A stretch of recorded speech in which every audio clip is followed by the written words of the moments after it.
Olá, boa tarde. Você certamente já acompanhou o noticiário de hoje pela televisão desde as primeiras horas da manhã. O Senado aceitou no início da manhã desta quinta-feira, dia 12, o pedido de abertura do processo de impeachment da presidente Dilma Rousseff, do PT. Foram 55 votos a favor contra 22 contra. Dilma deixa a presidência 1 ano e 4 meses depois de assumir seu segundo mandato. O vice-presidente Michel Temer, do PMDB, assume interinamente. Ela assinou um documento e, a partir daí, foi notificada a deixar o Planalto. A sessão do Senado durou 20 horas e meia. Dilma ficará oficialmente afastada do cargo por 180 dias. O processo no Senado, no entanto, pode acabar antes dos 6 meses. Se for considerada culpada, ela sai do cargo definitivamente e fica inelegível por 8 anos. Não pode se candidatar a nenhum cargo público. Temer será o presidente até o final de 2018 e, se for inocentada, volta à presidência. Para que o processo que resulta no afastamento da presidente fosse instaurado, eram necessários, no mínimo, 41 votos, maioria simples, 41 votos favoráveis. O placar desta quinta-feira atingiu os 54 votos, 2/3 do Senado, que são necessários para condenar a presidente até na próxima fase do processo, quando o Senado vai julgar se os crimes de responsabilidade apontados na acusação foram de fato cometidos. Alguns senadores, no entanto, afirmaram que estavam votando apenas pela abertura do processo e ainda não tinham posição sobre o julgamento final. Esta é a segunda vez em 24 anos que um presidente da República é afastado temporariamente para julgamento após uma decisão do Senado. Em outubro de 1992, o Senado abriu o julgamento do então presidente Fernando Collor, na época filiado ao PRM. Muito boa tarde, sejam todos bem-vindos a mais essa edição do Opinião Cidade, ao vivo aqui pela TV Rio Preto, de São José do Rio Preto, pelo canal 7 da NET, para toda São José do Rio Preto, e pelo site www.tvriopreto.tv, para todas as outras cidades do Brasil e do mundo. Hoje nós vamos conversar sobre trânsito, e para isso estamos tendo a alegria de receber aqui no estúdio do Opinião Cidade o Marcos Sigrist, que é especialista em engenharia e gestão de trânsito. Ele é instrutor e examinador de trânsito, credenciado pelo Detran e pós-graduado em gestão, engenharia e operação de trânsito. É um observador certificado pelo Observatório Nacional de Segurança Viária, uma ONG dedicada ao combate e prevenção de acidentes de trânsito em todo o Brasil. O observatório foi o catalisador desta ideia criada pela ONU, o Movimento Maio Amarelo, que visa o esclarecimento e o alerta para toda a sociedade mundial em relação ao alto índice de mortes e pessoas sequeladas no trânsito. Marcos, muito obrigado pela sua presença em nosso programa aqui no Opinião Cidade. Esse é um tema que chama muita atenção das pessoas, é muito interessante, até porque nós estamos em São José do Rio Preto, uma cidade que com 500 mil habitantes e mais ou menos 340 mil veículos registrados aqui, emplacados aqui, recebe muitos outros também de cidades da região, começa a gerar muitos problemas, muitos conflitos de trânsito. Daí a importância de começarmos a discutir sempre essa questão da educação das pessoas em relação a isso. O que é, então, o Maio Amarelo? Nós estamos no mês de maio, estamos em pleno Maio Amarelo. Obrigado pela presença. Conta tudo, Marcos. Boa tarde, José Luiz Rei, obrigado pelo convite. Bom, o movimento Maio Amarelo é um movimento dedicado à conscientização das pessoas, voltadas para maior esclarecimento, divulgação e explicar para a sociedade o alto índice de acidentes e de trânsito que acontece no mundo inteiro. Como você mesmo falou, o movimento Maio Amarelo, ele é um movimento criado pela Organização das Nações Unidas. Nós estamos vivenciando uma década para a segurança no trânsito, de 2011 a 2020. Então, e o Brasil é o 5º país que mais mata no trânsito. E desses países que estão na frente, Índia, China, Estados Unidos e Rússia, excetuando os Estados Unidos, que tem uma legislação próxima ao Código de Trânsito Brasileiro, esses 3 outros países, eles não têm basicamente uma lei, uma legislação voltada para o trânsito. Então, onde não há lei, não há legislação, é mais ou menos uma bagunça que se impera. Tá? E o Brasil tem um código específico com leis de trânsito. São 20 capítulos que discutem o trânsito. São 349 artigos que, por incrível que pareça, muita gente pode até duvidar, mas são uma legislação feita para a preservação da vida. Foi um avanço, né? Sem dúvida. E todos os itens que estão lá, todos esses artigos que estão lá, é para preservar a vida do pedestre e do condutor. E o que acontece? Os altos números de acidentes, os altos índices de mortos e sequelados que estão acontecendo no Brasil, voltando para a nossa cidade, São José do Rio Preto, que as pessoas desrespeitam a legislação, cometem as infrações. Às vezes questões básicas da legislação. Né? As coisas mais simples, ultrapassar em semáforo vermelho, andar em alta velocidade, virar e não dar seta, são as coisas mais simples que as pessoas praticam todo santo dia. Um pedestre que não olha na hora de atravessar, enfim, se for ficar falando aqui de diversos atos de infração, né? Então o movimento ele veio para... não tem que ficar só no mês de maio, por isso que a gente chama um movimento, não uma campanha. A campanha dá essa impressão que começa num dia e termina num determinado dia. Está tendo aí a campanha de vacinação, terminou, começa tal dia, termina tal dia. Conscientização da sociedade, conscientização da população, para o alto índice de acidência no trânsito, ela não pode ter fim, ela tem que ser uma coisa diária. Mais um mês específico de maio, porque a ONU, preocupada com o alto índice no mundo inteiro, ela lançou esse movimento, criou no dia 11 de maio de 2011 e procurou divulgar para todos os seus países membros da ONU para divulgar, difundir, conscientizar as pessoas, né? Marcos, o nome Maio Amarelo tem alguma coisa a ver também com isso? Então foi, a ONU criou no dia 11 de maio e lançou para o mundo o trabalho de conscientização. Pediu para os países membros trabalharem a conscientização para o alto número de acidentes de trânsito. 2011, dia 11 de maio de 2011.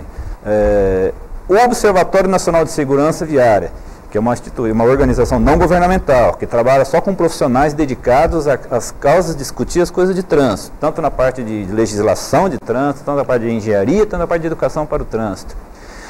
Em 2014, ou seja, de 2011 até 2014, nenhum órgão público no Brasil, nenhuma privada, nada, nenhuma empresa privada pública teve iniciativa, nenhuma instituição, ninguém tomou iniciativa. O observatório existe para isso aí, em 2014 ela tomou então, incorporou e introduziu, né, a ideia do Maio Amarelo. A cor amarela é justamente porque no trânsito a cor amarela ela significa uma advertência, né? Uma atenção. Semáforo da cor amarela, olha, atenção, vai ficar vermelho. Preste atenção, é verdade. Preste atenção. As placas de sinalização com fundo amarelo, elas indicam isso também, é uma advertência, atenção, olha, ali na frente vai ter uma faixa de pedestre, por exemplo, uma lombada. Então é para chamar a atenção do condutor, né? Então, o motivo disso é isso daí, o movimento Maio Amarelo, um movimento de conscientização das pessoas, foi criado no mês de maio e a cor amarela para chamar a atenção, uma advertência. Temos um lacinho, né, que virou padrão para esses movimentos de conscientização, que é o próprio lacinho que semelhante, e pode até dizer que é uma cópia mesmo, né, do símbolo do movimento Maio Amarelo, que é o Outubro Rosa, o Novembro Azul. Claro. Né? Então existe um mês, existe uma cor, existe o laço que seria para as pessoas se conscientizarem. Outubro para as mulheres combate câncer de mama, o novembro dos homens fazer o câncer de próstata. Só que diferentemente do trânsito, o trânsito, para acontecer um acidente, ele não escolhe sexo, né? Pode acontecer com a mulher e com o homem. Outubro e novembro para as mulheres combater uma determinada idade, né? O homem para fazer os exames também a partir de determinada idade. O trânsito também não escolhe idade. De criança até idoso tem vítimas em todos os segmentos. Tem vítima de qualquer idade, de qualquer sexo, qualquer dia, qualquer horário. Então ela não escolhe. Ela não é o acidente de trânsito. Nós estamos tratando o movimento Maio Amarelo, ele trata porque está virando uma epidemia. Isso. Está virando uma epidemia que não é causada por nenhum mosquito, por exemplo, que não tem um medicamento para ser tomado. Não tem como combater essa epidemia. O trânsito está matando, o trânsito está sequelando, deixando as pessoas paraplégicas, deixando as pessoas fora do mercado de trabalho, né? Perde um membro, perde alguma coisa, e envolve toda a família. Então, a conscientização das pessoas, porque todo mundo, toda a sociedade, seja como pedestre, seja como ciclista, seja como motociclista, condutor de algum tipo de veículo, todos nós estamos no trânsito. Toda a nossa família está no trânsito. Marco, você disse, realmente, com muita propriedade, disse que no caso do trânsito não tem nenhum mosquito que causa o problema, mas tem uma pecinha que fica localizada entre o banco e o volante. Essa pecinha que é o problema. Que é o principal. 90% dos acidentes de trânsito são causados pelo condutor. Então, é uma proporção muito grande. É o condutor que está errado. Por diversos tipos, cometendo algum tipo de infração. E ele vai reclamar a hora que ele leva um excesso de velocidade por um radar. Aí ele vai reclamar do radar, vai chutar o radar, como já aconteceu aqui. Houve um caso absurdo de alguém que tentou danificar, depredar o radar, é uma coisa... Então, é mais difícil essa pessoa, esse condutor que ultrapassa a velocidade, ele conscientizar, ele botar na cabeça dele, o trabalho de conscientização mesmo, de que ele tem que andar sempre mais devagar, com atenção no trânsito, porque ele pode ser vítima de um outro também que é mal educado, que também está ultrapassando o excesso de velocidade, ultrapassando o semáforo vermelho, e, enfim. Então, todos nós dependemos do outro também para combater. Sem dúvida. Então, até fazendo uma analogia que eu falei do combate do mosquito. Então está tendo aí o mosquito Aedes aegypti, que evoluiu, né? Antes ele transmitia só dengue, hoje ele transmite a zika, transmite a chikungunya. Multimídia. Infelizmente, né? E o que pede para a população? Para combater esse mosquito. Para ele não proliferar, para ele não, né, os ovos, para não deixar nascer outros mosquitos. Então ele só vai continuar isso se toda a população se conscientizar. Manter sua casa limpa, não deixar água acumulada, toda aquela coisa. Mas não adianta uma pessoa fazer. Se eu fizer isso na minha casa, eu mantenho a minha casa. Mas o meu vizinho não. Ele deixa lá acumular. Então o mosquito vai lá na casa dele, perigoso, e na minha também, porque eu estou próximo dele. O trânsito é isso aí também. Eu estou do lado dele. O trânsito também. O trânsito precisa da conscientização, da educação de todo mundo, do respeito. É isso que precisa ter. Todo mundo precisa respeitar o outro. Está todo mundo na rua, está todo mundo querendo ocupar aquele mesmo espaço físico que a rua já está pré-determinada. Calçada, rua e calçada. Aí tem estacionamentos, tem carros parados. Então um espaço físico para carro circular muito pequeno. E ali tem pedestres que estão atravessando a rua, tem bicicletas, tem motos, tem carros, tem caminhões, ônibus. É muita coisa para um pequeno espaço.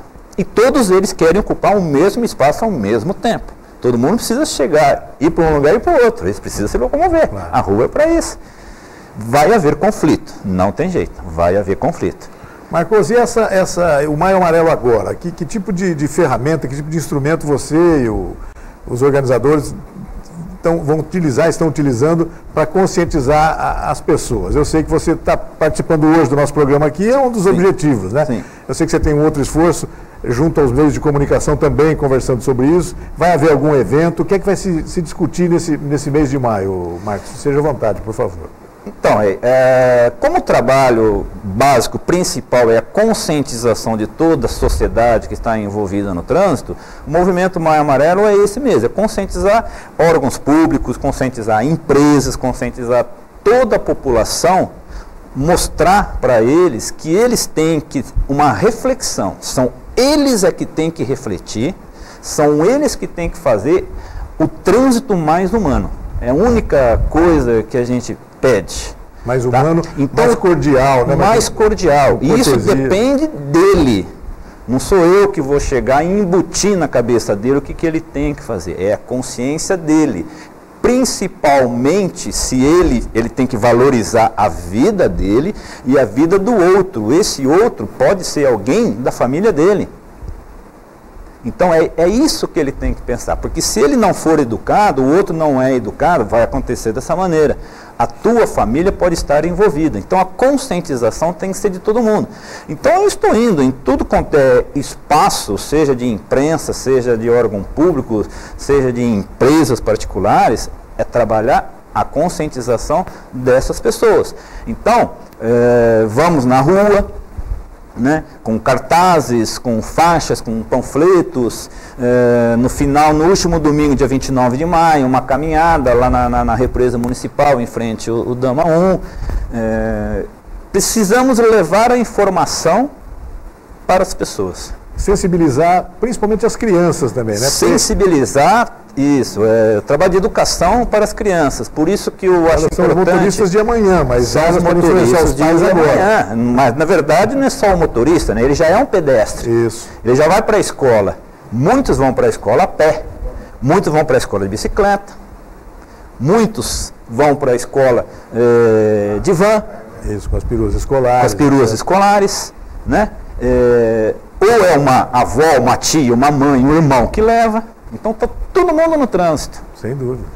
E leva e busca. E leva e busca.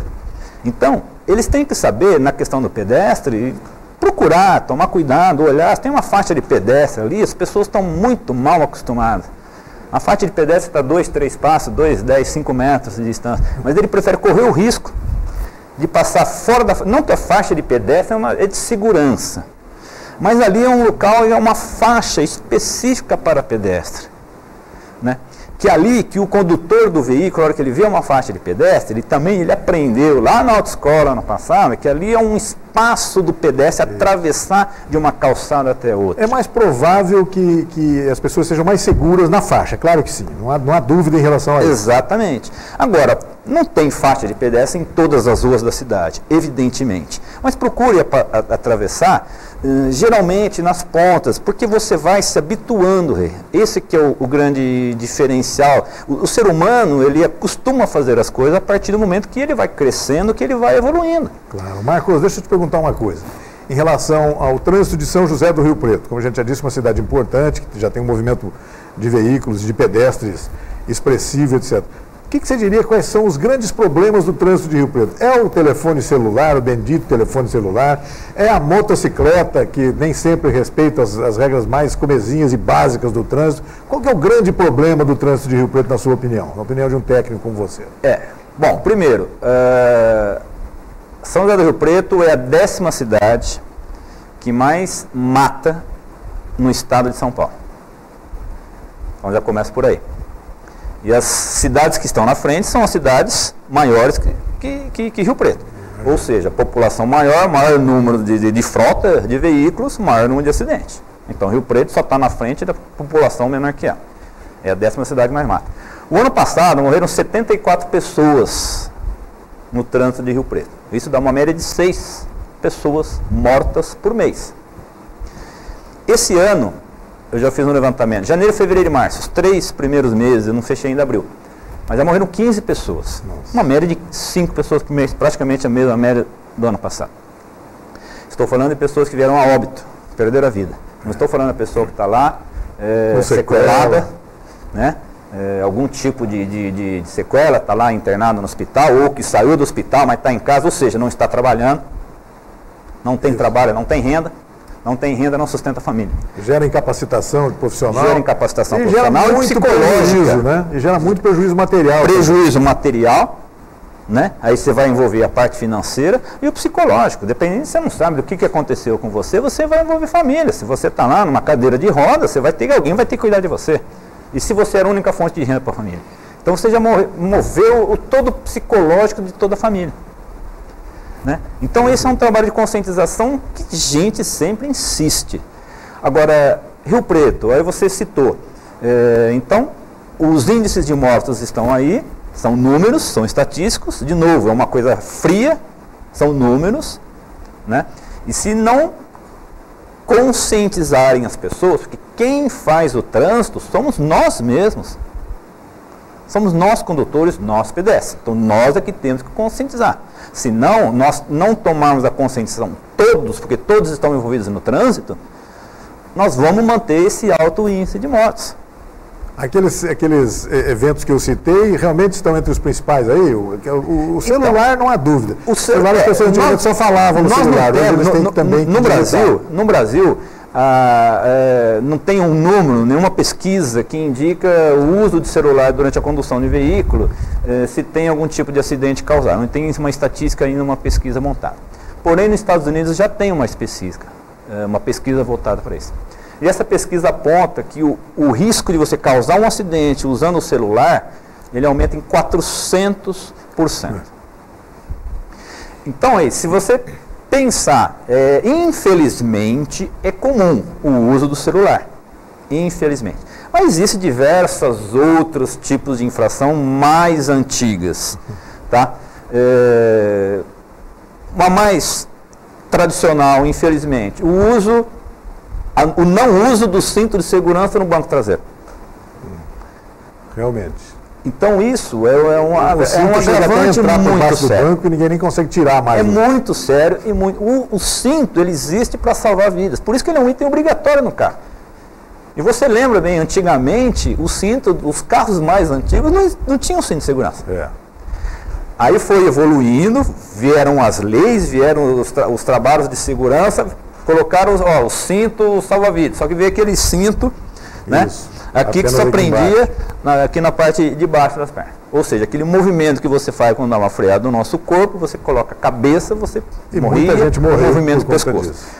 Os bancos não tinham aquele encosto de cabeça. Então aquele movimento com o cinto, a hora que você volta, então vai colocar o cinto transversal, né? O cinto transversal que vem com o cinto na cintura, passou-se um item obrigatório dentro da infração de trânsito. Mesmo assim, com o passar do tempo, as pessoas ainda relutavam em usar. Hoje, pelo menos na parte da frente ali, você vê o motorista e condutor, poucas pessoas, eu reparo, que não usam o cinto de segurança. Porém, atrás, ainda infelizmente, eu vejo muitas pessoas não utilizando. Então, eles têm que tomar consciência, porque quem anda atrás, geralmente, é o nosso filho. Filho, criança, sem dúvida. E criança no Brasil é o que mais morre no trânsito. Marcos, e aquele desprezo olímpico que as pessoas, que os motoristas, muitos deles, têm pela seta, pelo sinal de seta, que na verdade o motorista tem que se sinalizar as intenções, né? Vai virar para a esquerda ou para a direita, ele tem que avisar quem está vindo atrás dele, ou mesmo na frente, que ele vai virar. A seta, eu falo assim, para o trânsito, a seta é a comunicação entre um veículo e outro. Né? Seria a mesma coisa que ele fala, eu vou virar à esquerda. Como ele não pode falar para o outro que ele vai virar à esquerda, então ele dá a seta. Então ele está se comunicando com o outro que está com a seta. O ideal, além da seta, é você fazer um movimento de braço. Vai virar para a esquerda, vai virar para a direita. Isso tudo tem nas escolas, as pessoas teriam que aprender. Aprendem isso, só que não praticam. Agora existe também, você está citando um tipo de exemplo, existe aquele fator de educação. A pessoa vai estacionar ali na frente, o outro vem e gruda no carro da frente. Como é que ele vai manobrar aquele carro? Você entendeu? Se a pessoa está dando seta, que ele vai manobrar, dá espaço para ele manobrar. E se ele está com dificuldade, você está vendo que ele está com dificuldade muito grande, não fica buzinando, não fica falando um monte de coisa, porque às vezes a dificuldade você pode passar também. Marcos, e a embriaguez ao volante? Esse ainda é um problema? Ou a lei seca melhorou isso? Ainda é um problema? Porque existem vários questões que, na verdade, não são acidentes, né? Quem bebe e depois vai dirigir, não é bem acidente, ele está procurando aquela questão. Assim como as pessoas que fazem competições, os famosos rachas em vias públicas, etc. São problemas também que existem, né? Isso é problema do ser humano, né? Isso é problema do ser humano. Então, as pessoas têm que ser educadas para que ele tem que perceber que ele está no trânsito, mas também, de novo, repito, insisto, a família dele também está no trânsito. Então, se ele comete esses atos de infração, os outros também podem combater. Então, o que está sendo comum também? Então, você falou a questão da bebida, do álcool. A questão de algum tempo atrás, era um valor, eu considero todo o valor de multa da infração muito baixo, sempre muito baixo. mas era 900 e alguma coisa, aí passou, quase que dobrou para 1980. O que melhorou isso daí? Em nada. Então, no Brasil, no meu ponto de vista, os trabalhos precisam ser de educação, de conscientização. Primeiro, né? Conscientiza as pessoas, conscientiza a população, conscientiza a sociedade. Faz um trabalho de divulgação, rádio, jornal, outdoor, vai nas escolas, vai em todos os lugares onde as pessoas estão envolvidas no trânsito e fala, conscientização. Primeiro, olha, durante um determinado período, não vamos falar o risco de você, por exemplo, associar o álcool à bebida. Tá? Acontece isso, passa filme, tem um monte de gente morrendo no trânsito por causa disso, tem um monte de situação que você pode demonstrar. Todo mundo sabe que pode acontecer. Todo mundo sabe que pode acontecer, mas ele fala, ele acredita que nunca vai acontecer comigo. Com ele, exatamente. É aquele problema que eu vejo da sociedade. Quando é um assunto de coletivo, ele fala assim, amanhã eu faço. Deixa para o outro fazer, depois eu faço. Mas não é. Precisa ser todo mundo e fazer. E no caso do trânsito, ele tem que fazer agora. Ele tem que fazer hoje. Começar a usar, a praticar aquela coisa. Por isso que eu falei, depende da pessoa. Ela tem que parar agora, nesse exato momento, olhar no espelho e falar, o que eu posso fazer para tornar um trânsito mais humano? O que eu posso melhorar para fazer o trânsito? Todos nós cometemos infração de trânsito. Porque o trânsito é muito rápido, ele é muito dinâmico. Então, associar a bebida a direção, as pessoas sabem disso. Agora, como é que você vai combater esse tipo de coisa? Isso está na cultura. A pessoa vai jogar o seu futebol, acaba o racha de futebol dele, é um churrasco e cerveja. E ele foi de jeito ali? Ele foi de carro, e ele vai ter que voltar de carro. Ele vai sair com a namorada, ele vai numa pizzaria, ele vai numa churrascaria, ele vai beber. Pois é. Então, não é só aquele que bebe até ficar... O problema são de todos. Mas vai deixar de se divertir? Não, muito pelo contrário. Tem que se divertir, faz parte da nossa vida. Mas, né, existem outros meios. Vai sair com a turma, olha, vai sair em 3, 4, um não bebe. Né? Isso. Um não bebe. Então tem várias formas. Pega o táxi, que é a coisa mais padrão. Né?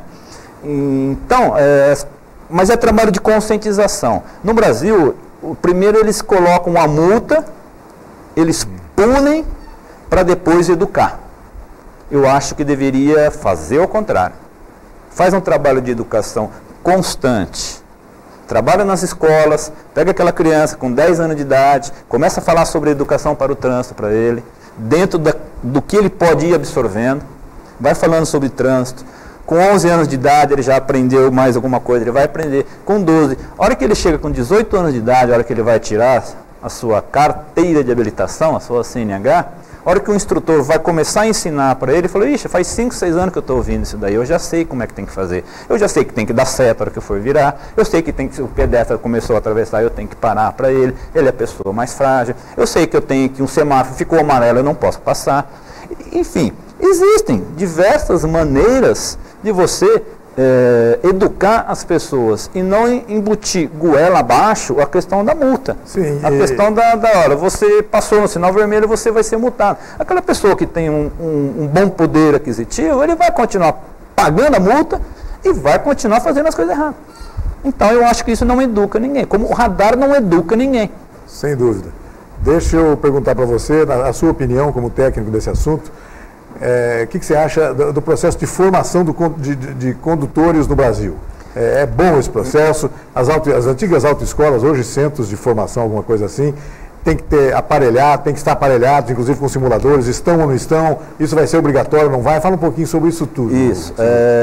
Isso foi muito importante até essa pergunta, que é uma questão que o Observatório Nacional de Segurança Viária, ele trabalha em todos os aspectos e com projetos desenvolvidos e praticados por profissionais dos diversos ramos, que o que alimenta o trânsito, né, os pilares do trânsito, é legislação, engenharia e educação para o trânsito.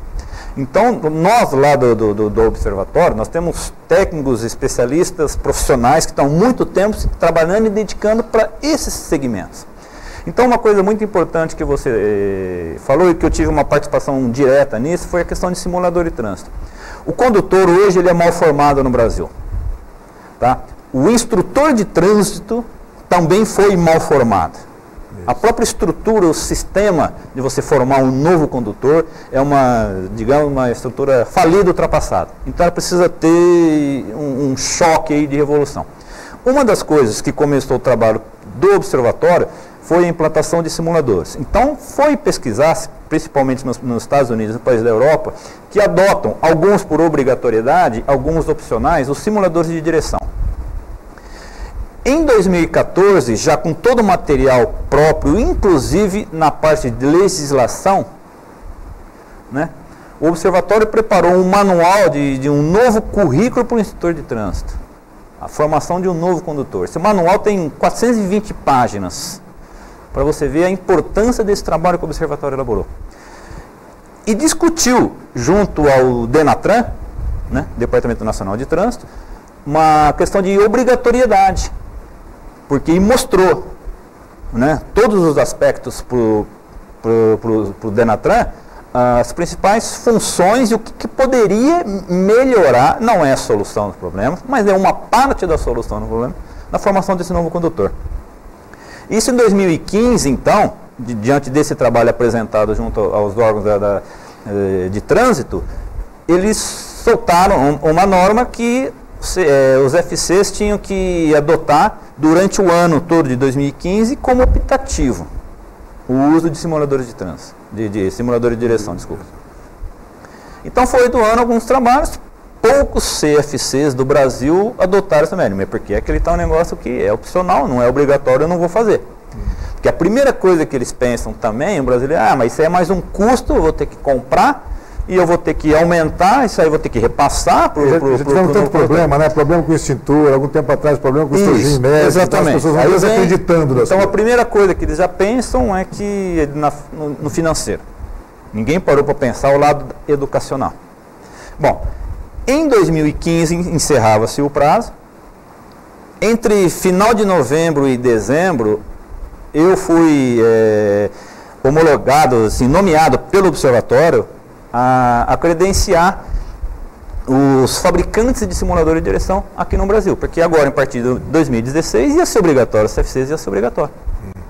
Então eu fui, na parte do software do equipamento, né, desse simulador de direção, eu fui dar já tinha uns requisitos técnicos já pré-determinados, que essas fabricantes tinham que cumprir, eles tinham que atender aquelas normas lá.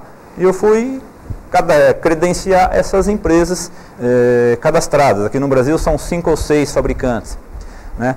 Mas nós estamos preocupados só com o horário, porque já estamos chegando ao final. Tá. Mas é isso, quer dizer, qual que é o tempo... E o que eles simulam, então, só para encerrar, o que vem a ajudar o simulador de direção? O nome já diz, ele simula diversas situações que podem acontecer no trânsito. O que acontece hoje na prática? Se começar a chover muito forte, o condutor, né, o instrutor, ele fala para o aluno, olha, para que a chuva está muito forte, não dá.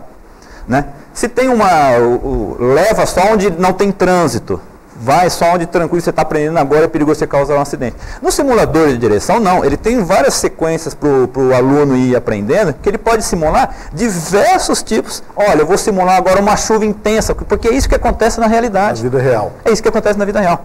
Acontece na vida real de você andar em asfalto bom, asfalto ruim, andar na rodovia, fazer uma ultrapassagem segura. Quer dizer, o simulador vai ser obrigatório ainda. Logo, logo a gente vai ter que conviver. Já é a partir de 1º de janeiro de 2016. E vai ter... Já é obrigatório. Vai ter equipamentos para os CFC já tem que ter os seus equipamentos de simulador de direção. Então isso ajuda, de novo, ele não resolve, mas ele ajuda ao condutor, que você pode simular, inclusive você pode simular o efeito do álcool.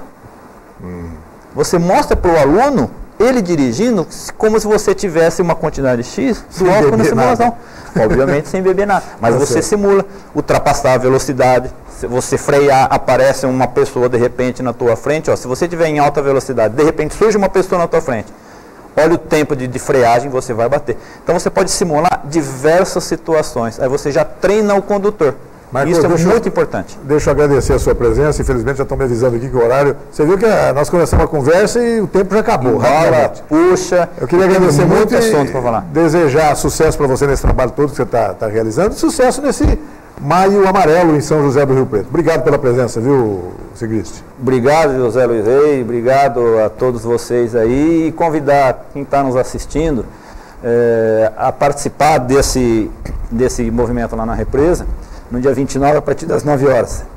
Mas, desde já, deixar o recado, você que está vendo aí, ouvindo, pense você está no trânsito, a tua família está no trânsito, você pode e você deve fazer algo para tornar esse trânsito mais humano.